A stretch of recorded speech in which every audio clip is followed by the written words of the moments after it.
Good evening everyone welcome back to the channel new vlog. আশা করি সবাই সুস্থ আছো, ভালো আছো, স্বাভাবিক আছো। আমরা ভালো আছি। দোকানে এসেছিলাম, কিছু কাজ ছিল, এগুলো সারা হয়ে গেছে। এবার যাবো বাড়ির দিকে। ফার্স্টে আমি বাড়ি যাবো না, ফার্স্টে আমি যাবো সেলুনে। অবস্থা খারাপ, 1 মাস ধরে ট্রাই করছি, সেলুনে আর যেতে পারছি না। এই বাড়ি চ।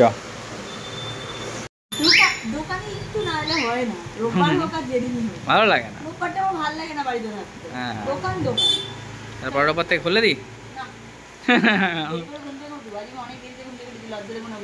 হ্যাঁ আমিও তা ঘুমাইনি, আমি কতদিন ঠিক করে ঘুমাইনি। তারপর কালকে তো পুরো 24 ঘন্টা প্রায় 30-35-40 ঘন্টা রাত জাগা মানে কি জাগা আর কি, রাত্রেও ঘুমাইনি জাগা। তাই জন্য আজকে পুরো একদম কালকে রাত্রে 3টায় ঘুমিয়েছি, আজকে দুপুর 2টায় উঠেছি, একবারে পুষিয়ে দিয়েছি 15 দিনের ঘুম। এলাম একটু সেলুনে, ফাঁকা। রোববার সকালে আসলে তো বহুত সময় লাগে। এসছি ভাইবো ঠিক করে কেটে দিস, আজকে দাদারা নেই, ভাইবোই কাট না। এবার চল তুই আজকে আমারটা কেটে কেটে সাফ করে দে। সেই ঠিক দেরি হয়ে গেল, 9টা বাজতে 10। আর এই যে সেলুন থেকে গেলাম, চুল টুল কেটে স্নান টান করলাম, রিম্পাও রেডি। চলো এবার বেরোবো, যাবো হচ্ছে অর্পিদিদের বাড়ি। রিহুর পয়লা বৈশাখের জামা কাপড় সব বাচ্চাদের গুলো কেনা হয়ে গেছিল, রিহুরটাও কেনা আছে, ওটাই দিতে যাব। আর যাওয়ার আবার একবার যেতে হবে হচ্ছে হনুমান মন্দির থেকে কল করেছিল একটু আগে, মন্দিরের যে যারা রয়েছে দাদারা কল করে বললো তোমাদের প্রসাদ আলাদা করে রাখা আছে, তোমরা ওটা নিয়ে যেও। তো ওই জন্য একবার ওখান দিয়েই আমরা যাবো, একবার দেখা করে ওখানে চলে যাবো। বাইরে যা প্রচন্ড গরম, ঢিলা ঢালা জামা কাপড় ছাড়া ভালো লাগছে না পরতে। তার সাথে সাথে স্কিনে কিছু ইউজ করব, সেটাও যদি লাইট না হয় একদম ইউজ করতে ইচ্ছা করছে না। তাই জন্য অনেক সার্চ করার পর আমি এখন রিসেন্টলি ইউজ করা শুরু করেছি মামা আর্থের aloe refresh hydrating light gel moisturiser. এটা এতটাই লাইট ওয়েট না, মানে স্কিনে ইউজ করার পর মনেই হয় না যে কিছু ইউজ করেছি স্কিনে। এতে অ্যালোভেরার সাথে সাথে রয়েছে হাইলোরনিক অ্যাসিড। অ্যালোভেরা যেমনি আমাদের স্কিনকে স্মুথ রাখতে সাহায্য করে, আর হাইলোরনিক অ্যাসিড আমাদের স্কিনকে হাইড্রেট রাখতে হেল্প। যে কোনো নর্মাল ময়শ্চারাইজার বা অ্যালোভেরা ময়শ্চারাইজারের থেকে 6 টাইম বেটার এটা স্কিনকে হাইড্রেট রাখতে হেল্প করে এবং 48 ঘন্টা অব্দি স্কিনকে ময়শ্চার রাখতেও হেল্প করে। এতে কোনো রকম হার্মফুল কেমিক্যাল নেই, like parabens, mineral oils and silicone. এটা ইউজ করার পর তোমাদের স্কিনটা একেবারে গ্রিসি বা চিপচিপে ফিলই হবে না। আর প্রত্যেকটা প্রোডাক্ট হচ্ছে clinically tested and suit for all skin type. মামাআর্থের যে কোনো প্রোডাক্ট তোমরা ডেইলি বেসিকে ইউজ করতে পারো, কারণ এটা হচ্ছে plastic positive and truly Indian brand, তাই জন্য নিশ্চিন্তে প্রত্যেকদিন ইউজ করতে। তোমাদের কথা শুনে মামাআর্থ ওদের অনিয়ন শ্যাম্পুকে আরো অনেক বেশি ইমপ্রুভ করেছে এবং ওদের প্রত্যেকটা প্রোডাক্টকে আরো বেশি ইমপ্রুভ করার জন্য ওরা ওদের রিসার্চ করা শুরু করেছে। মামাআর্থের প্রোডাক্ট এখন তোমরা যে কোনো তোমাদের আশেপাশের মামাআর্থের স্টোর থেকে তো পেয়ে যাবে, এছাড়া অনলাইনে ফ্লিপকার্ট, অ্যামাজন, নাইকা আর পার্পেলে তো পেয়ে যাচ্ছ। আর সেখান থেকে কেনার সময় আমার কুপন কোড যদি লাইফস্টাইল 2025 তোমরা ইউজ করো, পেয়ে যাবে 20% ডিসকাউন্ট। তাই আর কেউ দেরি করো না, যাও ডেসক্রিপশনে লিংক দেওয়া আছে, চেক করো আর সুন্দর করে কেনাকাটা করো আর ফিডব্যাক জানাতে ভুলো না। বেরোলাম এই সবে, তেল ভরা আছে গাড়িতে, আজ আর তেলের জন্য দাঁড়াতে হবে না, বাইক ফুল ট্যাঙ্ক করা আছে, শান্তি। নাহলে আবার পেট্রোল পাম্পে গিয়ে টাইম ওয়েস্ট করবো। ঘড়িতে বাজে 9:30, এই সিসি2 ক্রস করছি। দেরি হয়ে গেছে, বলেছিলাম 9:30টায় ঢুকবো, সেখানে 9:30 এখনই বাজে। সিসি2তে কি ভিড় দেখো, পয়লা বৈশাখের আগে লাস্ট রোববার না শপিং এর, ওই জন্য এত ভিড়।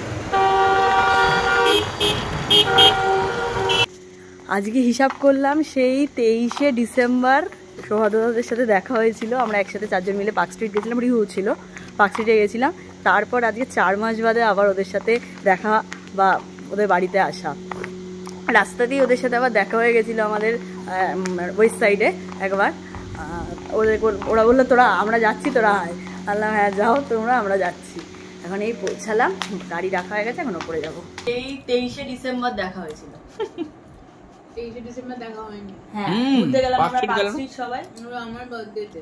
23শে ডিসেম্বরে যাইনি আমরা ঘুরতে, আমরা 25শে ডিসেম্বরের পরে বা 1 জানুয়ারির সময় ঘুরতে গেছি। না ডিসেম্বরে ক্রিসমাসে পার্ক স্ট্রিট গেলাম যে। না আবার 23শে ডিসেম্বর আমার বার্থডে তোরা ছিলিস না। তাহলে 21 বা 22। হ্যাঁ আমি তো ওই রাস্তায় উইশ করে গেলাম। আমরা সিকিম গেছিলাম 23 তারিখ গেছিলাম একদম ওই 21 বা এরকম অনেক দিন পরে দেখা, প্রায় 4 মাস পর। আর এসেই বসিয়ে দিচ্ছে, খিদে পেয়ে গেছে।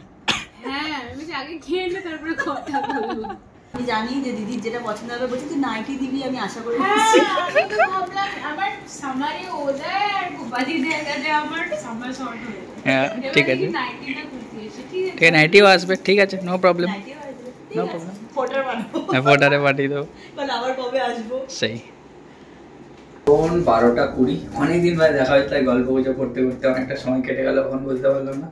আর রিম্পাকে সব ক্যাডবেরি খেয়েছে বসে বসে, এগুলোকে নিয়ে। গল্প করতে করতে আমাকে এক কৌটো দিয়েছে, হ্যাঁ ক্যাডবেরি বলছে, খাচ্ছে। খা, খা, খেয়ে যা, খেয়ে যা, খেয়ে যা। ওই তুই মোটা হচ্ছিস না, ক্যাডবেরি খা। বলছে, তুই মোটা হচ্ছিস না, ক্যাডবেরি খা।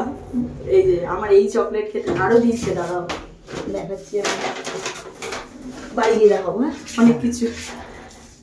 Good afternoon everyone, welcome back to my channel. আশা করি সবাই সুস্থ আছে, ভালো আছে, স্বাভাবিক আছে। আমরা খুব ভালো আছি। কালকে অর্পিদিদের বাড়ি থেকে আস্তে আস্তে তো প্রায় 1:30টা বেজে গেছিলো। অনেক দিন বাদে, প্রায় 4-4.5 মাস বাদে আমাদের দেখা হয়েছিল। তাই জন্য অনেক গল্প, অনেক কিছু জমেছিল, সেগুলো করতে করতে অনেকটাই রাত হয়ে গেছে। তারপরে বাড়ি এসেই শুয়ে পড়েছি। আর তাই আজকে থেকে আবার ভিডিওটা স্টার্ট হচ্ছে। এখন চেষ্টা করছি একদিন ছাড়া ছাড়া হলেও ভিডিও দেওয়া। তোমাদের অনেক রিকোয়েস্ট এসছে যে ভিডিও দাও, ভিডিও দাও। তাই চেষ্টা করছি কাজের ফাঁকেও যদি দেওয়া যায় ভিডিওটা। আর এখন সকালবেলা ঘুম থেকে উঠে স্নান করলাম, পুজো দিলাম। আজ সংক্রান্তি, এদিকে ঘর মোছার কাকিমা আসেনি, তাই স্নান করার আগে ঘর দৌড় বারান্দা সব ঝাড় মোছা করলাম, মুছলাম, স্নান করে পুজো দিলাম। আর এখানে ব্রেড সেকে নিয়েছি।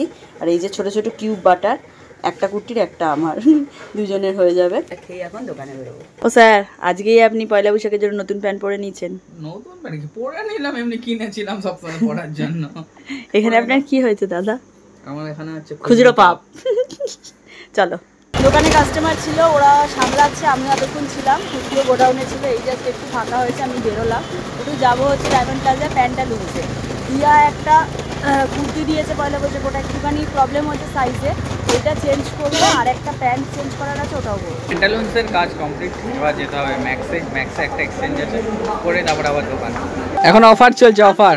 অফার দিলাম কাল পয়লা বৈশাখ, তোদের দুজনকে আমি অফার দিলাম, তোদের যেটা ইচ্ছা মনে হচ্ছে সেই জামাটা আমার তরফ থেকে তোরা ইচ্ছা মতো চুজ করে নিয়ে যা। তার মধ্যে আমার প্যান্ট কই? পয়লা বৈশাখে কালকে পরবি। আমার প্যান্ট কই? কোনো প্যান্ট ফ্যান্ট নেই। লুঙ্গি পরবি? লুঙ্গি কিনে নিতে পারি। ওরা আমার উপর তাকিয়ে আছে, যে আমার দিকে তাকিয়ে থাকলে সারা রাত দাঁড়িয়ে থাকবি।